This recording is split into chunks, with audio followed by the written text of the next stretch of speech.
একটি নৃশংস অপরাধে একটা বোনের জীবন নিভে যায়। বিচার না পাওয়ার যন্ত্রণা তার ভাইকে ভেতর থেকে বদলে দেয়। নিজের সবচেয়ে কাছের বন্ধুকে সঙ্গে নিয়ে সে খুঁজতে বের হয় সেই অপরাধীকে। এরপর শুরু হয় প্রতিশোধ, সত্য আর ন্যায় বিচারের এক টানাটা লড়াই। শেষ পর্যন্ত কি জয় হবে ন্যায়ের, নাকি প্রতিশোধই সব কিছু গ্রাস করবে? চলেন দেখে আসি এই গল্পের ন্যায় বিচার হয় কি না।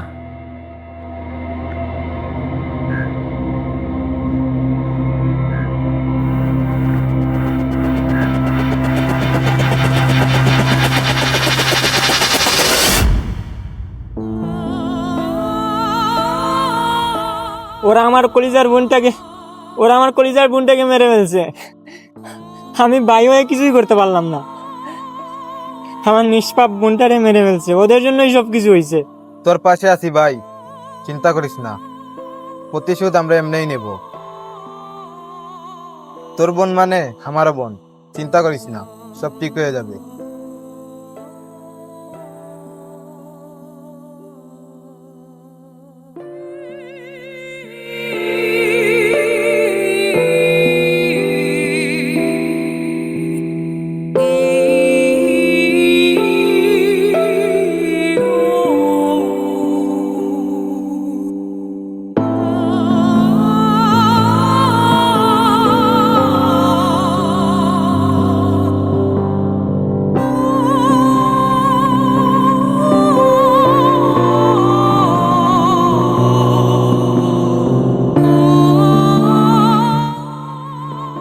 ওই যে দেখ, ফারিয়ার খুনি অপু যাইতাছে।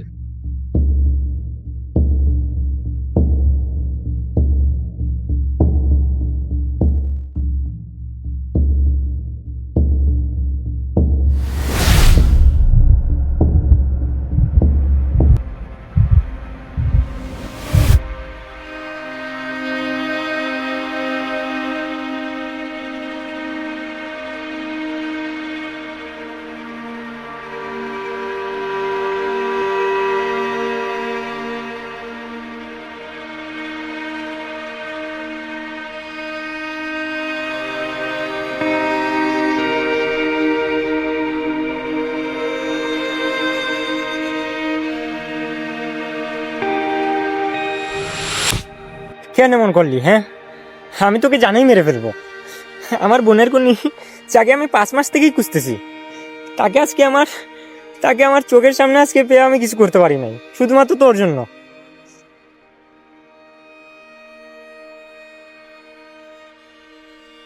ভাই, অনেক সময় চাইলেও আমরা কিছু করতে পারি না।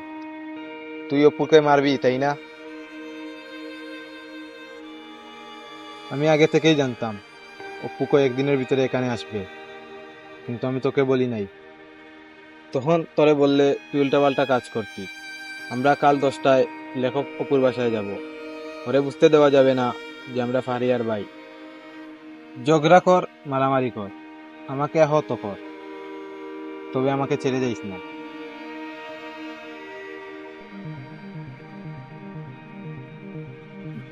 আচ্ছা ভাই, এটা কি লেখক অপুর বাসা?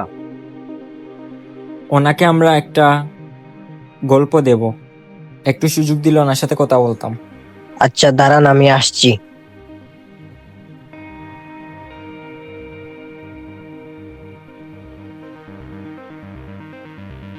ভাই, 2জন লোক আপনার সাথে দেখা করার জন্য আসছে। ঠিক আছে, নিয়ে আসো।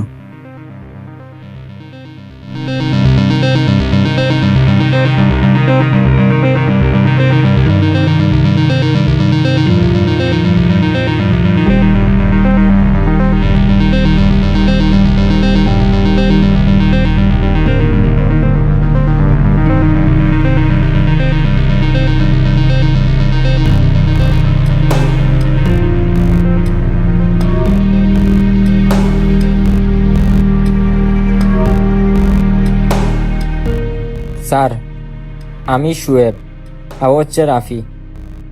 আমার কাছে একটা গল্প আছে, আমি আশা করি এই গল্পটা আপনি লিখে পত্রিকায় ছাপা দিবেন। ঠিক আছে, শুরু করো।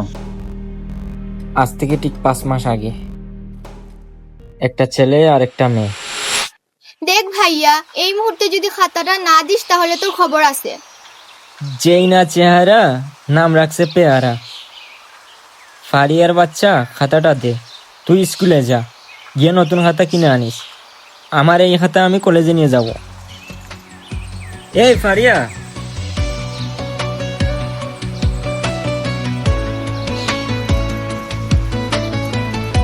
দেখ ভাইয়া, তুই যদি আমার পিছন পিছন আসিস তাহলে তোকে আমি অভিশাপ দিব।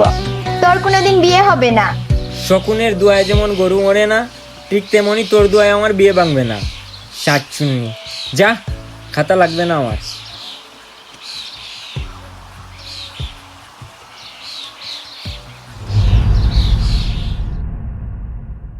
আচ্ছা, এর পরের দিন কি হয়েছিল? এর পরের দিন ফারিয়া শুয়েবকে এসে বলল, ভাইয়া শুন না, কিরে শাকচুন্নি, কি বলবি বল। ভাইয়া মানে হাজারটা ঝগড়ার মাঝেও সবচেয়ে বড় ভরসা। আল্লাহ গো আল্লাহ কয় কি? কি রে শাকচুন্নি, তুই এত ভালো হলি কেমনে? হ্যাঁ, আমি না লেখক অপুর প্রেমে পড়ে গেছি। আমি ওকে ভালোবাসি। আজকে ওর সাথে দেখা করব। তুই কিছু বলবি? দেখ ফারিয়া, আমার সাথে তুই একদম এসব নাটক করবি না। তুই স্কুলে গিয়ে 4টার ভিতরে বাড়িতে চলে আসবি, আর এটাই আমার শেষ কথা।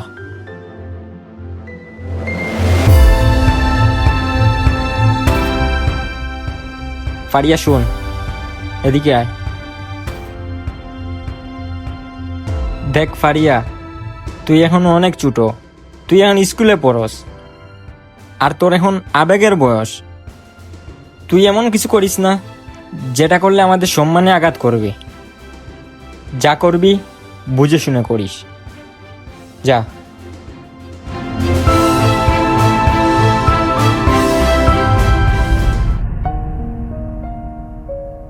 আচ্ছা, তারপর কি হয়েছিল? তারপর বুঝলাম, তুমি আমাকে ভালোবাসো। তাহলে আমার জন্য কি কি করতে পারবা? তুমি যদি এখন বলো তোমার জন্য মরে যেতে, তাহলে আমি সেটাও পারবো। মরতে হবে না, শুধু আমার সাথে একদিন সময় কাটালে হবে। কি বলো এসব? আমি এগুলো পারবো না। প্লিজ আমাকে যেতে দাও, আমি বাসায় যাব। আমার কোনো কিছু ভালো লাগছে না, প্লিজ আমাকে যেতে দাও।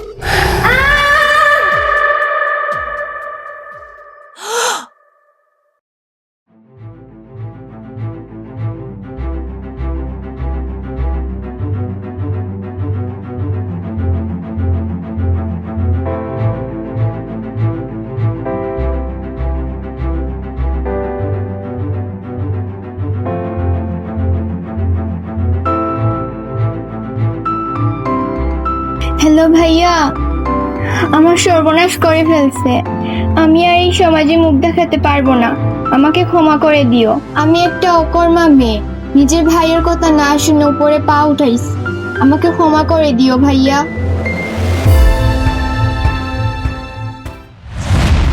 আরে, এসব তো আমার সাথে মিলে গেল।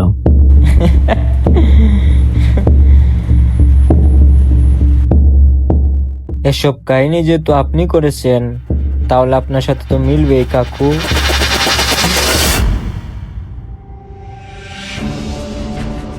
তোর কারণে আমি আমার ফুলের মতো বোনটাকে হারাইছি। তোর জায়গায় এই পৃথিবীতে নাই। তোরে যদি বাঁচায় রাখি তাহলে হাজারো মেয়ের জীবন নষ্ট হবে। তাই আর বাঁচায় রাখতে পারলাম না।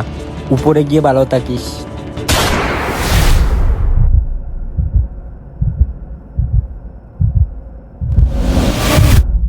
দর্শনের বিচার নিজে করো। পুলিশের হাতে খুনিকে না দিয়ে নিজে খুন করো।